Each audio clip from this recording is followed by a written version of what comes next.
Hello नमस्कार दोस्तों, क्या हाल चाल है। आज मैं आपसे बात करने आया हूँ हर्निया के बारे में।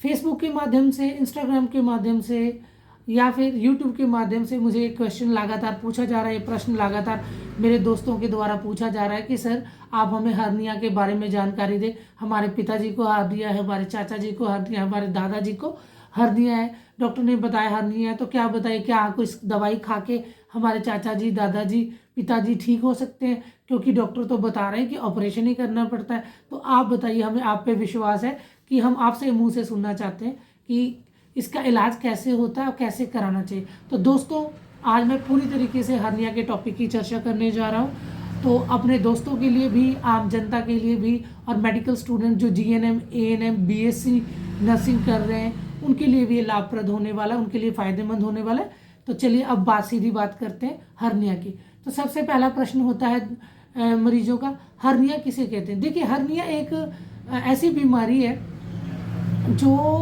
आंत में आपके बहुत सारे विसरल ऑर्गन होते हैं। विसरल ऑर्गन आपके आंत में होते हैं, विसरा कहते हैं। आंत में एक लेयर होती है, एक चादर सी होती है, जिसके अंदर सभी अंग विद्यमान होते हैं, सभी अंग उसके अंदर होते हैं। जब वो अंग अपने जगह से हटके, अपनी मूल जगह से हटके किसी दूसरी जगह पे बाहर आ जाते हैं, तो उसे ही हर्निया कहते हैं। मतलब अपने जहाँ पे प्रकृति ने उनको बनाया है उस हिस्से से हटके, पेट से, और कहीं और से बाहर आ जाते हैं, तो उसे हर्निया कहा जाता है। आम भाषा में आप समझिए कि पेट के किसी भी अंग का अपनी जगह से निकल के बाहर आ जाना अपने स्थान से, इसको हर्निया कहा जाता है। अब कहते हैं, अब बात करेंगे हम हर्निया के कारणों के बारे में। तो हर्निया का सबसे बड़ा कारण कॉन्जेनाइटल है। कॉन्जेनाइटल है कि कुछ जन्मजात कारण है जिसकी वजह से हर्निया होता है। दूसरा है आपका विसरा अगर कमजोर हो, आपके मस्कुलेचर कमजोर हो, अगर आपकी मांसपेशियां कुदरती रूप से ही कमजोर है, तो आपको हर्निया होने का ज़्यादा खतरा होता है। कॉन्जेनाइटल हर्निया बच्चों में देखा जाता है कि अम्बलाइकल हर्निया बहुत कॉन्जेनाइटल, कई बच्चों की नाभि नाल बाहर की तरफ आती है, वो भी एक हर्निया की वैरायटी है जिसे हम अम्बलाइकल हर्निया कहते हैं। तो वो कॉन्जेनाइटल ही होता है, ठीक है। तो एक और हर्निया होता है जिसको हम कॉन्जेनाइटल कैटेगरी में रहते हैं। तो अभी हम हर्निया के कारणों के बारे में बात कर रहे थे। तो पहला कारण है कि कॉन्जेनाइटल, प्राकृतिक रूप से किसी के अगर मांसपेशियां कमजोर हैं, पेट की मांसपेशियां कमजोर हैं, तो उसे कॉन्जेनाइटल हर्निया बोलते हैं, उसको हर्निया होने के चांसेस है। अगर बंदा स्मोकिंग करता है, अगर बंदा सिगरेट पीता है, स्मोकिंग करता है, तो उसको हर्निया होने के चांसेस बहुत ज़्यादा है। तीसरा है, अगर कोई बंदा हैवी वर्क करता है, वेट लिफ्टिंग करता है, भारी चीज़ों को उठाता है, तो उसे हर्निया होने का बहुत ज़्यादा खतरा रहता है। अब बात करते हैं कुछ रिस्क फैक्टर के बारे में। रिस्क फैक्टर की अगर बात करें तो हर्निया में अगर किसी को लगातार कब्ज रहता है तो उसे हर्निया होने की चांसेस है।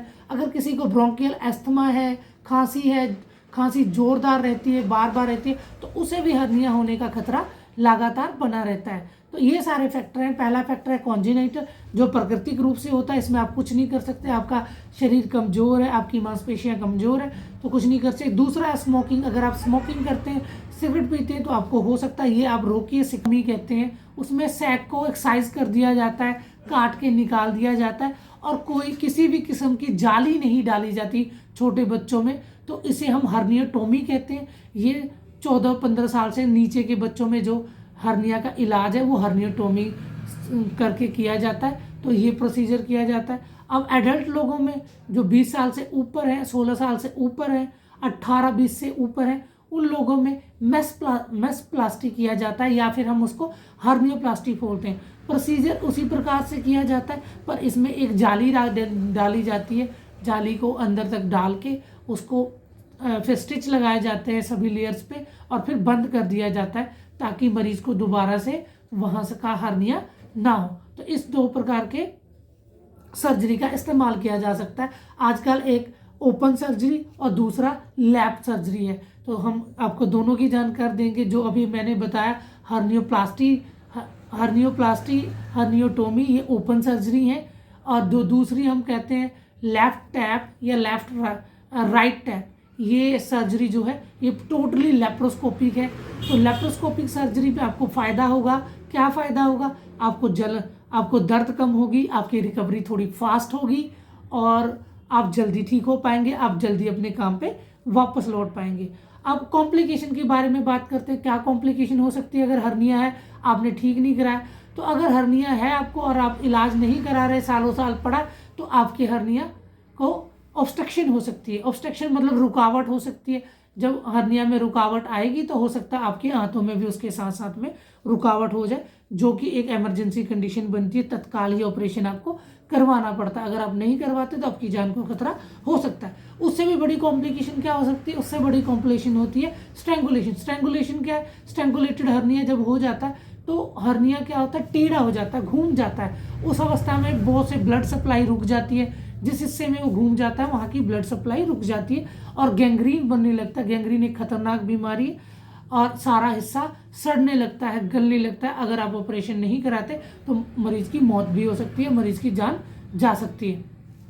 तो दोस्तों, मैंने अपनी तरफ से आपको हर्निया पे पूरा डिटेल दी है, हर्निया की एक एक चीज़ को समझाने का पूरा प्रयास किया है। अगर आपको और भी कोई जानकारी चाहिए तो आप बिल्कुल मुझे कमेंट करें, बताएं, मैं आपको ज़रूर बताऊंगा कि हर्निया को कैसे डील करना है, हर्निया को कैसे ट्रीटमेंट कराना है।